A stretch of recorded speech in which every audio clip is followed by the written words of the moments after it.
21세기가 되면 합리주의, 과학주의로 말미암아 종교가 쇠퇴하고 종교가 필요 없는 것으로 생각되어질 줄 알았습니다. 그런데 점점 더 사람들은 점점 더 초자연적인 것을 동경하고 기적을 바라는 마음이 더 강해졌다는 것입니다. 그래서 요즘 지식인들 가운데도 샤머니즘, 뉴에이지, 기, 이단 이런 등에 빠지는 사람들을 우리가 많이 보게 됩니다. 반면에 우리 그리스도인들은 의식적인 예배 끝나는 것이 아니라 우리가 영적인 체험을 하면서 더욱더 우리가 능력 있는 신앙인이 되기 위해서 우리는 소망하고 있습니다. 사전에 기적이란 말은 자연의 법칙을 초월하여 사람의 생각이나 힘으로 도저히 파악할 수 없는 불가사의한 현상이다라고 그렇게 기록되어 있습니다. 초자연적인 현상으로 생기는 불가사의한 현상이 바로 기적이라는 것입니다. 어떤 말로 표현할 수가 없습니다. 어떤 과학적이나 어떤 이론적으로 그것은 풀이가 될 수 없는 것을 우리가 기적이라고 합니다. 영어 사전에 보면은 기적이란 동질적인 것으로부터 놀랍고도 뛰어난 현상이 나타나는 것이다. 또 좀 다르게 이렇게 표현을 하고 있습니다. 우리가 믿는 기독교는 기적의 종교입니다. 우리가 믿는 기독교는 사랑의 종교, 소망의 종교, 구원의 종교, 희생의 종교, 우리가 많은 또 기도의 종교이기도 하고요. 근데 우리가 믿는 기독교는 바로 기적의 종교입니다. 평생 예수를 믿으면서도 기적을 한 번도 체험해 보지 못했다면은 글쎄요. 말씀만 갖고 믿기 때문에 그 사람도 훌륭한 신앙인이라고 할 수가 있겠지만 사실은 우리 매일매일 하나님 우리에게 기적을 보여주고 싶어 하십니다. 아니 우리가 이렇게 우리 같은 죄인이 와서 예수를 믿고 오늘도 코로나로 많은 사람들이 어려움을 겪고 있는 이때에 여기 와서 우리가 마스크를 쓰고 있지만 예배를 드리는 것도 기적 아닙니까? 우리는 매일매일 기적을 체험하면서 살고 있는데 또 그냥 그렇게 일반적으로 주시는 기적보다도 정말 우리가 너무나 놀랄만한 깜짝 놀랄만한 기적을 우리가 체험하면 하나님 앞에 우리는 은혜를 많이 받고 우리 신앙이 굉장히 급성장하게 그렇게 될 것입니다. 신구약 성경은 기적으로 가득 차 있고 이 기적을 통해서 하나님 살아계심을 보여주시고 하나님 나라의 진리를 가르쳐주고 계십니다. 창세기 1장 1절부터 요한계시록 22장 21절 마지막 절까지 우리 기독교의 창조론, 구원론 그리고 재림론이 기록되어 있는데요. 그 전체가 다 우리는 기적이라고 할 수가 있습니다. 그렇기 때문에 기적을 나는 못 믿는다 하면은 우리가 예수를 믿을 수가 없는 것입니다. 기독교는 영적 체험, 초자연적인 체험 없이는 참된 본질을 찾기 어렵기 때문에 교회는 성령운동을 합니다. 그리고 초자연적인 현상이 교회 안에서 우리가 체험지고 있는 것입니다. 성경에 보면 예수님이 기적으로 질병을 고치신 사건은 26번이나 기록되어 있습니다. 그리고 죽었던 사람을 살리는 것도 3번 기록이 되어 있는 걸 보게 됩니다. 무리를 걸으셨다든지 오병이어로 5,000명을 먹이고 12광주리가 남았다든지 아니면 갈릴리오스의 풍랑을 잔잔하게 하신 바로 그런 자연 현상 변화의 기록도 있습니다. 본문에 보면 주인공은 로마 군인 백부장입니다.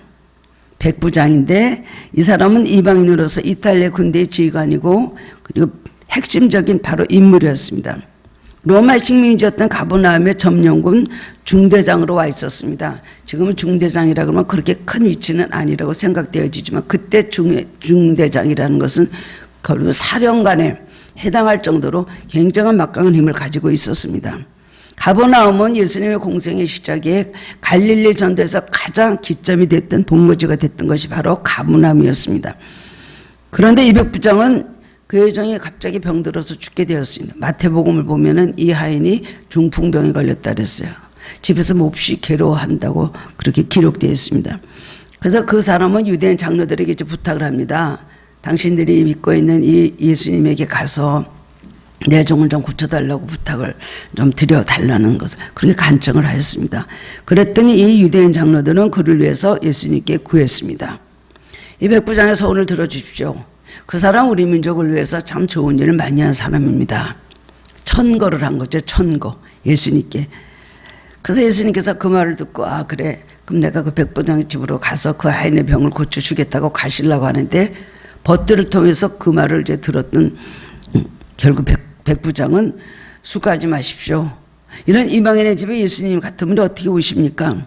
그리고 또 내가 죽게 나아가기도 나는 감당하지 못하겠습니다. 예수님을 뵙지 못합니다.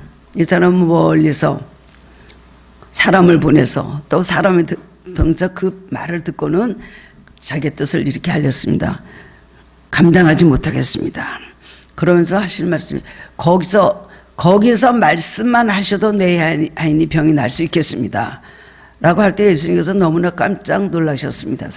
다른 사람들 같으면 집에 오셔서 고쳐주시다 그러면 그냥 당장 오시라 그러죠. 문 열어놓고 안수기도 하고 그 다음에 막 이렇게 마사지도 하고 기도하시고 이러면서 고쳐주시길 바라고 누구나 다 그것을 대단한 영광으로 알고 기쁨으로 받아들였을 것입니다. 예수님 가시겠다 그러는데도 이 백부장은 오시지 마십시오. 감당할 수 없습니다. 저희 집에 오시는 것도 감당하기 힘들고 내가 죽게 나아가기도 감당하지 못합니다. 이방이라는 걸 자기가 알고 있었기 때문에 아마 예수님을 더 생각해 드린 것도 있었을 것입니다. 예수님께서 그 말씀을 듣고 깜짝 놀랐어요. 그러시면서 거기 있는 사람들에게 말씀하십니다. 이스라엘 사람 가운데서 이만한 믿음을 내가 만나보지 못했다 하시면서 그의 믿음을 굳고 칭찬을 하셨습니다. 그 말씀을 하시는 순간에 집에서 앓고 있던 이 종이 병이 나았습니다. 그래서 사람들이 가보니까 종이 이미 병에서 고침받고 나았다는 걸 보았던 것입니다. 예수님은 왜 이 사람을 그렇게 굳고 칭찬을 하셨을까요? 성경에 보면 칭찬을 했던 사람들은 참 불행하게도 유대인들이 아니고 이방인들이 많이 있었습니다. 그리고 또 칭찬한 보면 꼭 큰 아들은 나쁘고 둘째 아들은 하나님께서 사랑하시고 구원해 주시. 여기 둘째 아들 되신 분들 상처받지 마시기 바랍니다. 비유로 말씀하신 거 있죠. 로마 군인이 예수님 믿는다는 것은 그 당시에 있을 수가 없는 일이었습니다. 그렇지 않습니까? 자기가 점령하고 있는 그 식민지에 가서 그 나라 사람들이 믿고 있는 종교를 더구나 로마 사람이 거기 가서 더구나 예수를 따라다녀서 믿는다는 것은 있을 수가 없는 이야기였는데 그런 믿음을 가졌다는 것입니다. 그리고 말씀만 하셔도 기적이 일어날 것입니다 라고 하면서 자기 믿음을 고백한 걸 보고 예수님 너무나 놀라셔서 이만한 믿음은 내가 이스라엘 중에서도 보지 못했다 라고 칭찬하신 것입니다. 신앙생활을 하면서 체험이 있는 사람과 체험이 없는 사람은 신앙이 굉장히 차이가 있습니다. 그래서 나는 보지 못하고 믿는 것이 더 복되도다. 예수님께서 도마에게 그렇게 말씀하셨죠. 그렇다고 해서 나는 체험 없이 나는 보지 않고 믿습니다. 물론 보지 않고 듣지 않고 믿어야 됩니다. 그러는 가운데 주님께서는 그 믿음을 보시고 그에게 체험을 주시거든요. 특별히 기적적인 체험을 가졌던 사람은요 갑자기 믿음이 급성장합니다. 그리고 굉장히 뜨거워지고 그 삶이 변화가 됩니다. 그때부터는 만나는 사람에게마다 나 이렇게 체험했습니다. 나 이렇게 주님을 만났습니다. 예수님은 반드시 살아계십니다 라고 말하면서 가마력 있고 설득력 있는 예수님의 증인의 삶을 삽니다. 그래서 하나님 우리에게 많은 기적을 보여주시길 원하시고 또 기적을 통해서 하나님이 얼마나 전능하신가, 하나님은 정말로 깜짝 놀랄 정도로 깜짝조로 하시지만은 그 깜짝이 갑자기 이루어진 일이 아닙니다. 나중에 보면 오래전부터 하나님은 준비하시고 그 다음에 일을 행하셔왔고 성취하기 위해서 계속해서 도와주셨다는 것을 나중에 알게 되는 것입니다. 그렇습니다. 예수 그리스도를 증거하는 삶, 체험적인 신앙을 가지면 확실히 예수님을 증거하는 삶이 될 수가 있습니다. 열마다가 필요가 없습니다. 나 이렇게 났습니다. 내가 이랬는데 긴 설교보다도요 한마디에 살아있는 정말 진실된 간증은 상대방이 듣는 사람 마음을 굉장히 변화시킵니다. 자기 자신도 기적을 한번 채우고 나면 죽을 때까지 그게 잊어지지가 않아요. 그 마음속에 완전히 강하게 그게 새겨져 있어서 언제 어디든지 생각하고 또 한번 체험을 하고 나면 그 다음에 어떻게 됩니까? 그때도 그렇게 역사하셨는데 이 문제도 그렇게 해주실 것이라는 믿음이 있습니다. 그때도 그렇게 해주셨지. 그래서 많은 기적을 체험하신 분들은 사실 하나님 은혜를 많이 받는 사람이라고 할 수가 있습니다. 우리 삶에도 어떻게 하면 이런 기적이 나타날까요? 우리는 기적이 아니면 해결할 수 없습니다 하는 여러 가지 문제, 오늘은 이 질병의 문제였지만 우리가 살아가고 있는 가운데는 참으로 보이지 않는 문제들이 얼마나 많이 있는지 모릅니다. 그런데 아무리 봐도 해결할 방도는 하나도 없습니다. 하나님이 도와주지 않으면 안 될 일들이 얼마나 우리가 많이 살면서 겪고 살고 있습니까? 오늘 말씀 통해서 우리도 어떻게 하면 기적을 체험할 수 있을까? 어떤 사람들에게 하나님은 기적을 보여주시는가? 오늘 말씀 통해서 깨달음을 얻고 함께 은혜를 나누는 시간이 되길 원합니다. 첫 번째로는 적극적인 생각을 가져야 됩니다. 아무렇지도 않은 것 같지만 이것이 큰 차이가 있습니다. 기적은 먼저 믿음을 가지고 적극적으로 생각하는 사람에게 나타나게 되는 것입니다. 인간 생활에서 생각은 매우 중요한 것이죠. 데카르트라는 사람은 나는 생각한다, 고로 존재한다. 생각하기 때문에 존재한다 그랬기 때문에 생각이 전부인 것 같이 그렇게 말했지만 사실은 믿음으로 존재하지 않은 생각만은 갖고는 사실 신앙이라는 게 존재하지 않습니다. 믿음으로 생각하는 것이 바로 신앙인 것입니다. 그런데 백부장은 종이 병이 들자 예수님 절대 의존하는 그런 믿음으로 기적을 기대하는 마음을 가졌습니다. 예수님께 가면 내 하인의 병을 고칠 수가 있을 것이다라는 확실한 믿음을 가지고 있었다는 것입니다. 백부장은 예수님의 소문을 듣고 알고 있었습니다. 병든 자를 치료하시는데 중풍병자도 고치고 소경들의 눈도 떠하시고 바다도 풍랑도 잔잔하게 하시고 이런 얘기들을 다 듣고 있었습니다. 그래서 예수님은 기도를 해주시든지 말씀 한마디만 해주셔도 그 종의 병이 날 것이라는 적극적인 생각을 가지고 있었습니다. 생각만으로 끝난 것이 아니라 믿음이란 것은 행하는 것이죠. 이 사람은 막연히 예수님이 오면은 이 종의 병이 날 수 있겠는데 생각만으로 끝난 것이 아니에요. 사람을 보냈죠. 예수님께 가서 자기의 전가를 말을 하고 그 다음에는 드리고 자기 사연을 말씀을 드렸다는 것입니다. 미국의 기적이며 사람들이 가장 가보고 싶은 곳은 디즈니랜드 디즈니월드입니다. 저는 거기 가까이 갔는데 그날 너무 막 태풍이 쳐갖고 문 닫아서 못 들어갔습니다. 아나하임이라는 곳에 있더라고요. 미국에 캘리포니아. 다 꿈의 농산. 누구든지 가면 어른들도 가서 다 보고 오고 아이들은 디즈니랜드를 너무나 가고 싶어하는 것이 바로 그것이죠.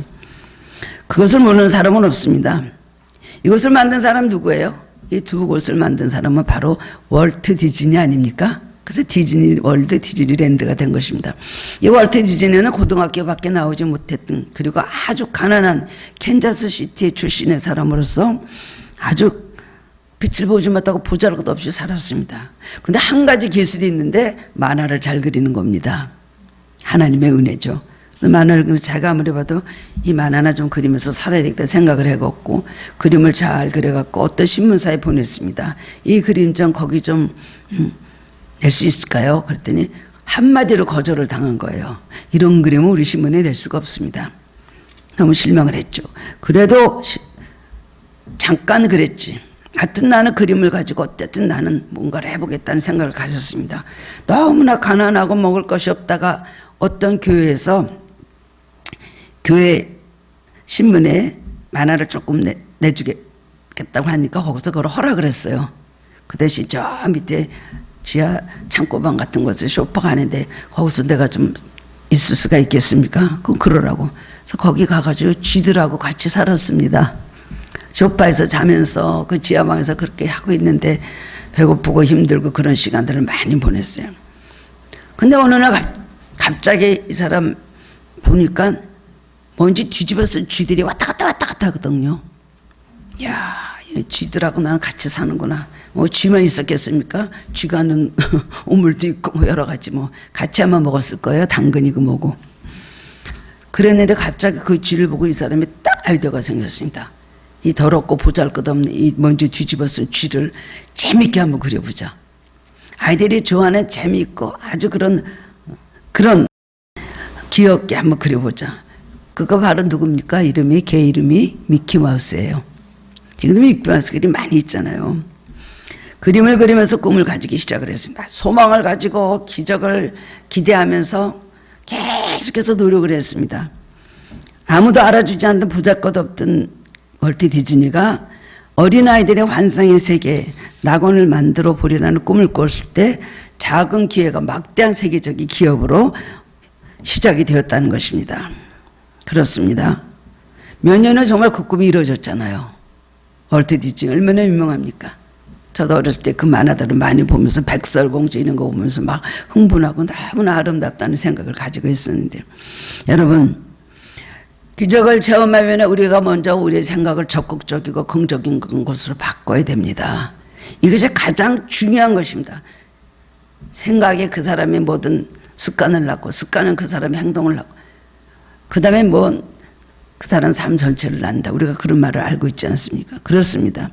부정적인 생각을 버릴 때 아이디어와 비전이 생기고, 그 다음에 뚜렷한 목표가 보이고, 그 다음에 그거를 위해서 능력 있는 기도를 하게 그렇게 되는 것입니다. 그래서 생각부터 바꿔야 되는 것입니다.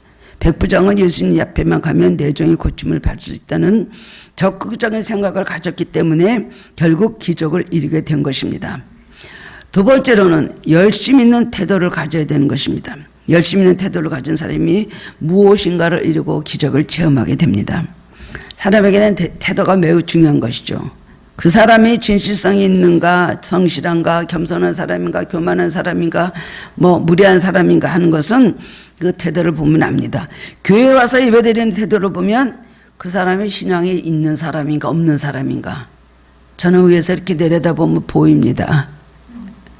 마스크를 쓰니까 누군지 잘 안 보이지만요, 우리 하늘교회는 그런 분들 없습니다. 예배 시간에 좋으시는 분도 없고, 참 예배 드리는 이 자세가 너무나 하나님 앞에 진지합니다. 그런데 대형 교회를 가보면요, 정말 겉된 속에 숨어서 졸고 있는 남편들, 졸려면 부인이 자꾸만 허벅지를 꼬집는 남편들, 꼬집힘을 당하는 것이죠.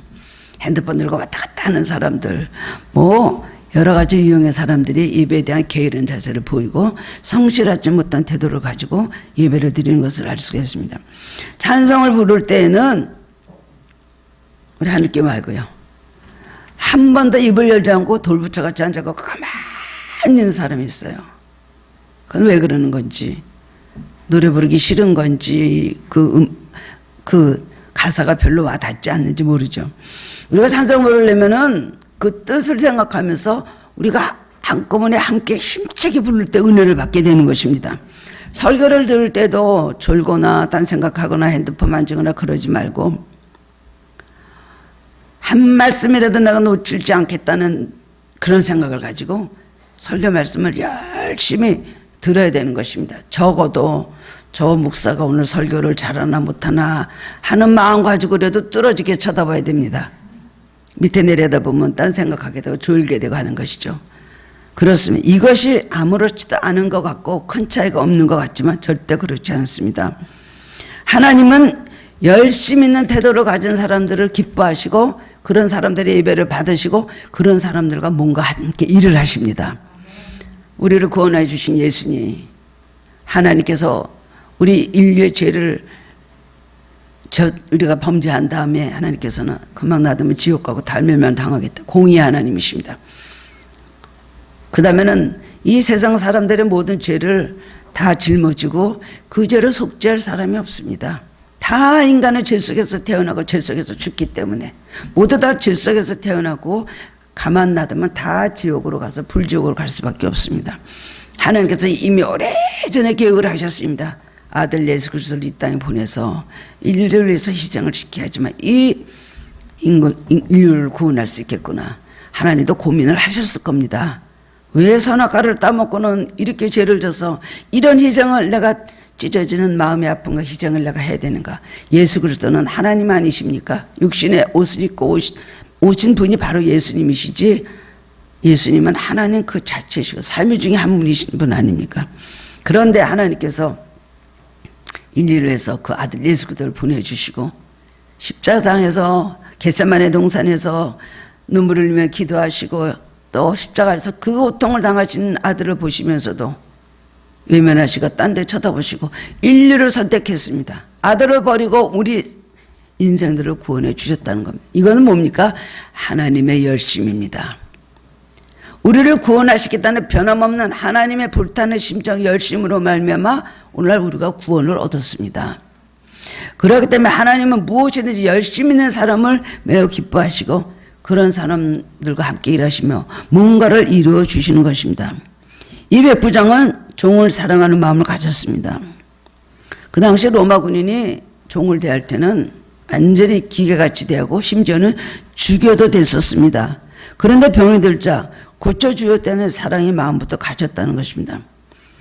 그는 또한 식민지 백성의 유대인을 사랑했습니다.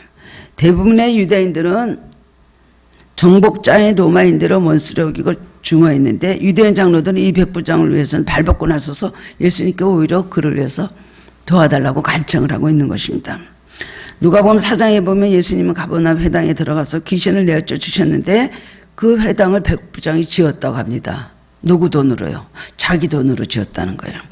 회당이라는 것은 유대인들에게 삶의 중심이었습니다.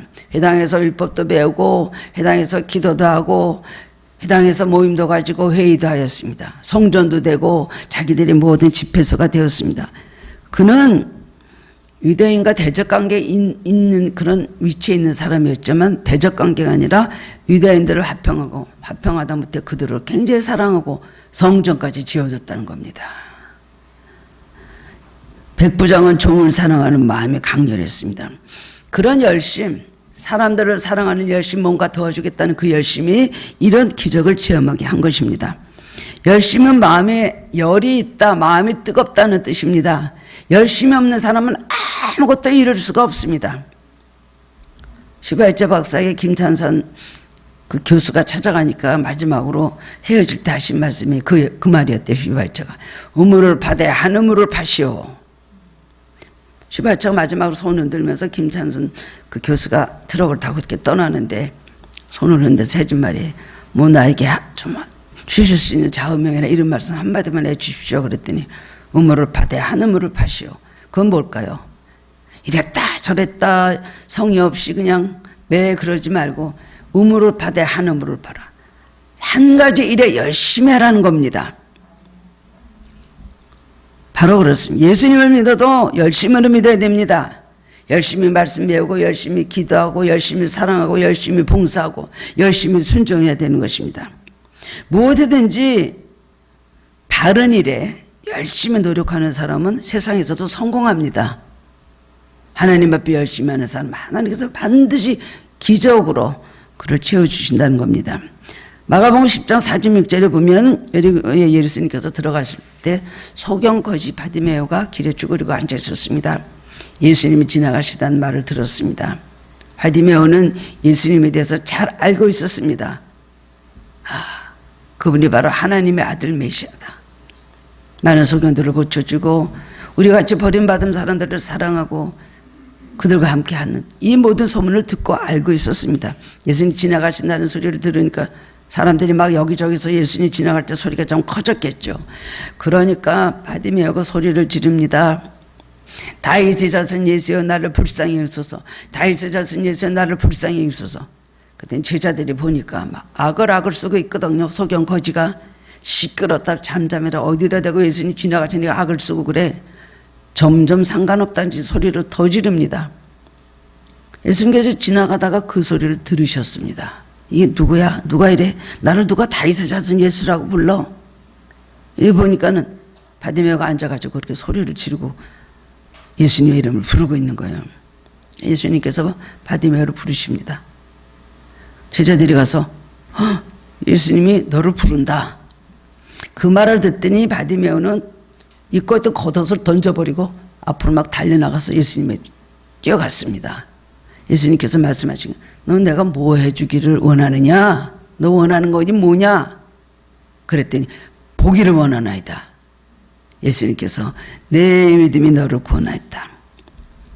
내 믿음이 너를 구원하였다. 그 시간에 바디메오는 눈이 떠졌잖아요. 그리고 길에서 예수님을 따라갔다고 성경은 그렇게 기록을 하고 있습니다. 그렇습니다. 열심. 바디메오를 예수님께서 발견하시고 예수님께서 그의 소원을 들어주신 이유는 뭘까요? 열심입니다. 주님을 찾더라도 열심히 찾고 주님을 부르려도 열심히 불러야 되는 것입니다.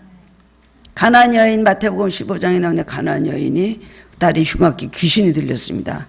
그랬는데 예수님 지나가는데 또 소리를 지르는 거예요. 막 소리 지르면서 내 딸이 흉악기 귀신 들렸나이다. 내 딸을 고쳐달라고 소리를 막 지르니까 또 제자들이 난리를 치는 거예요.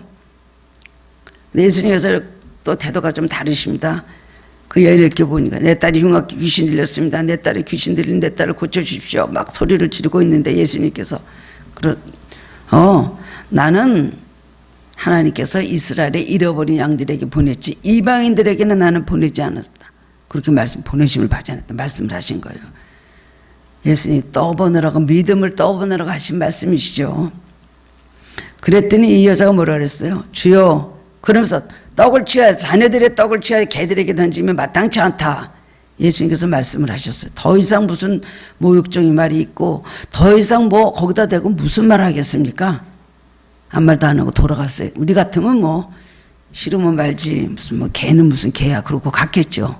들은 거하고 다른데 소문 들은 거하고. 이 사람은 주여 올소이다마는 개들도 주인의 밥상에서 떨어지는 부스러기를 먹나이다. 열심히 해요. 자기 딸을 고쳐주겠다는 열심을 가지고 계속 예수님께 부를 때 예수님 깜짝 놀랐어요. 여인아 내 믿음이 크도다. 너 믿은 대로 될지어다. 오늘 우리가 이 세상에서 되는 모든 일들을 보면은요, 열심히 있는 사람은 뭐든지 다 이룰 수가 있습니다. 신앙도 열심히 하는 사람은 1년 믿어도 10년 믿은 사람보다 더 빨리 올라가 있습니다. 뭐든지 열심히 할 때에 공부도 열심히 하는 애가 아무리 머리 나빠도 열심히 하는 애, 나중에는 그 학생의 성적이 올라가잖아요. 열심히 해야 됩니다. 열심히 있는 태도. 백부장은 열심히 사람들을 사랑했습니다. 적극적인 생각을 가지고 열심히 믿음을 가지고 종을 사랑하고 그 유대민족을 사랑했다는 것입니다. 그러니까 그 유대인 장로들이 예수님 앞에 백부장을 잘 추천을 하고 고쳐주시라고 간청을 할 때 예수님께서 그런 마음이 나신 것입니다. 신문 언제 읽은 이런 글이 있었습니다. 어떤 중풍병자가 휠체어를 타고 전국을 일주하고 다닙니다. 얼마나 힘들겠습니까? 오랜 시간을 동안은 그냥 힘든데도 일주하고 다니니까 지나가던 사람들이 그 사람을 보고 그랬습니다. 왜 그렇게 고생을 하세요? 중풍병을 가지고서도 왜 그렇게 고생을 하세요? 힘들지 않으세요? 얼마나 힘들어요. 땀을 벌벌 흘리면서 남이 한 발짝 갈 동안 이 사람은 몇 발짝을 가야지 남이 한 발짝입니까? 남이 10발짝 갈 동안 자기는 한 발짝 가는 정도의 그렇게 힘든 일주를 하고 있었더니 그 사람이 말하기를 나는 몸이 중풍병자지 마음은 중풍병자가 아닙니다. 나는 마음은 건강하기 때문에 이렇게 하고 싶어서 이렇게 하고 있습니다. 그렇게 말을 했다는 것입니다. 이것은 뭐예요? 기적입니다. 열심히 있으면 기적이 일어나는 것입니다. 마음의 병의 사실은 더 무서운 것입니다. 열심을 빼앗고 열심을 안 내게 하고 게으르게 하고 소극적으로 만들고 부정적으로 만들고 실패의 그런 의식에 가득 차 있는 사람들, 두려움에 가득 차 있는 사람들, 그런 사람들은 아무것도 얻을 수가 없다는 것입니다. 열심히 있는 태도는 주님의 마음을 감동시키고 열심히 있는 사람은 자기 삶도 행복하게 만들고 남의 삶도 행복하게 만듭니다. 열심히 있는 신앙생활은 하늘의 열매를 풍성하게 따게 해주는 것입니다. 데레사 수녀가 미국을 순회할 때 있었던 일이라고 합니다. 제가 재미있어서 이걸 말씀드리는데요. 어떤 여인이 데레사 수녀를 보고 와서 나는 상담을 여기저기서 굉장히 많이 받았습니다. 그런데 도움이 안 되었고 이제는 자살을 생각하고 있다. 이렇게 말했습니다. 그러니까 데레사 수녀가 그 말을 가만히 듣더니 아 그래요? 근데 내가 한 가지 제안을 할 테니까 들어주시겠습니까?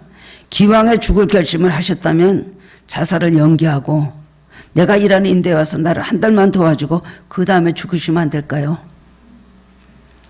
이 여자가 한 달 도와달라는데 뭐 도와줘야지. 그래서 인도로 갔습니다. 그래서 거기 가서 이제 일을 하고 있는데 한참 후에 데레사 수녀가 그 사람을 다시 만났습니다. 한 달이 됐어요. 그래서 아, 이 사람이 이제 죽을 때가 돼서 죽겠다는 말을 하겠구나 하고 있었는데 그 사람이 얼굴이 환하게 변화되어 있는 거예요. 너무나 기쁨이 얼굴이 달라졌어요. 그리고 데레사 수녀가 저 죄송하지만 언제 돌아가실 겁니까? 라고 그렇게 물었습니다. 그랬더니 그녀는 죽다니요. 내가 왜 죽어요? 살아야 할 이유가 있는데 내가 왜 죽어요? 예전에 나만 생각할 때는 난 죽고 싶었는데 그리고 포기하고 살았는데 이상하게 이웃을 돌아보면서 내가 살아났습니다. 이렇게 말하는 거예요. 자살을 거꾸로 하면 여러분 뭐예요? 자살 거꾸로 하면 뭐예요? 살자입니다. 살자. 자살을 거꾸로 생각을 하면 살자라는 결론이 나온다는 거예요. 사는 것처럼 살고 싶으면 나보다 더 고통받고 어려움 있는 사람들 가서 도와주십시오. 남들 도와줘도 목적이 생기는 거예요. 그래서 우울증 걸리고 막 이런 사람들일수록 오히려 좋은 데 가서 뭐 경치 좋은 데 가서 아니면 좋은 음악회 가서 좋은 그런 데 가서 그 사람이 치료될 것 같아도 절대 그렇지 않습니다. 그런 사람들을 어딜 데려가냐면 장애인들이 있는 그런 데를 데려가는 거예요. 시설을 데려가고 뭐 엄청난 불행한 사람들이 많이 있는 곳을 데려가면은 가서 보면 자기보다 더 불행하거든요. 그 후축하고 뭐 이렇게 하다 보고 씻겨주다 보면은요, 거기서 이 사람이 완전히 고침받는 거예요. 굉장한 치유의 방법으로 갈 수가 있습니다. 그렇습니다. 적극적으로 남도 없는 일을 행동으로 옮겨다 보면은요, 우리가 더 많이 행복해진다는 거예요. 참 인생의 행복과 보람은 자신을 초월하고 고통받는 이웃들을 돌아보고 섬길 때 주어진다는 것입니다. 여러분 우울해지고 그러면 불행한 사람들 찾아가 보세요. 저런 사람, 저런 인생이 있구나. 뭔가 나는 도와줄 수 있잖아요. 도와주다 보면요, 참 내가 필요한 사람, 그 사람들이 막 또 이렇게 나를 막 그냥 좋아하고 반기고 막 이렇게 할 때요, 얼마나 새 힘이 나는지 몰라요. 저는 한동안 이런 그 삼육제학원, 다니엘 학원 뭐 이런 데 여러 군데 가서 굉장히 많이 다닌 적이 많았습니다. 일을 했어요. 그 인턴 사원 같이 실습도 하고 그랬습니다. 근데 가서 보니까 너무나 불행한 애들이 많이 있잖아요. 경박. 이런 사람들 보면서 그 아이들도 기뻐서 살고 그 아이들도 뭔가를 하려고 그러고 열심히 노력하면서 사는 걸 볼 때 얼마나 삶의 의욕이 생겼는지 모릅니다.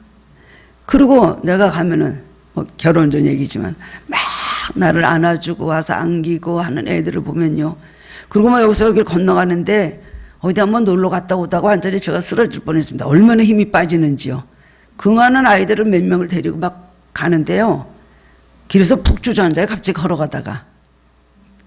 그럼 그것도 이쪽으로 옮겨놓고 이쪽으로 하나도 옮겨놓고 힘은 다 빠지고 완전히 파감치가 돼서 돌아왔지만 그 아이들이 그래서 행복하며 그것을 맑은 공기 마시면서 뭐 과일도 먹고 팔면서 그렇게 자기네끼리 웃음고 그런 시간을 보낼 때 얼마나 삶의 의욕이 생겼는지 모릅니다.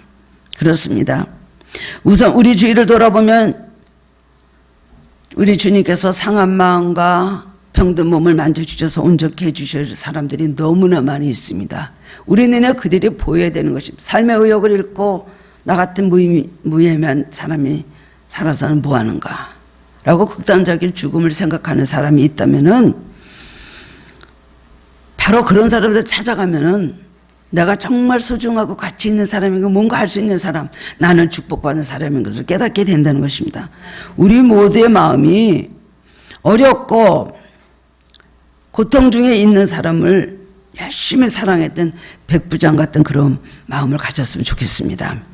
세 번째로는 예수님을 감동시키는 믿음을 가져야 됩니다. 기도할 때도 그렇고 우리가 헌신할 때도 그렇고 뭐든지 할 때 하나님을 감동시키면 됩니다. 이런 말이 있죠. 주님 감동시키는 게 쉬운 일입니까? 쉽지 않습니다. 대부분의 많은 사람들이 신앙생활을 하지만 정말 주님을 감동시키는 사람이 몇 명이나 될까요? 그렇지 않죠. 예수님을 화를 나게만 안 하셔도 진노하게만 안 하셔도 그래도 좀 중간은 갈 것 같아요. 그런데 예수님을 감동시키는 사람, 예수님을 깜짝 놀란 사람들은 그 자리에서 다 응답을 받았습니다. 축복을 받았습니다. 백부장은 종이병이 고침받는 기적을 체험했던 이유는 뭐냐면 예수님의 능력과 권세에 있는 절대적인 믿음을 가졌기 때문입니다. 여러분, 주님의 권세에 대해서 절대적인 믿음을 가지고 있습니까? 주님의 권세에 대해서 절대적으로 머리를 숙이고 권세를 높이는 그런 믿음을 가지고 있습니까? 백부장은 이방인이었지만 유일신의 유대교를 믿고 예수님의 말씀 한마디면 주님의 종의 병이 나을 줄을 믿었다는 것입니다.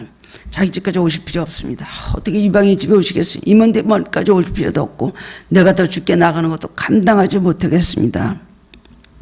말씀 한마디만 하시면, 여기서 거기서 말씀 한마디 하시면 집에 있는 내 종이 병이 날 것입니다.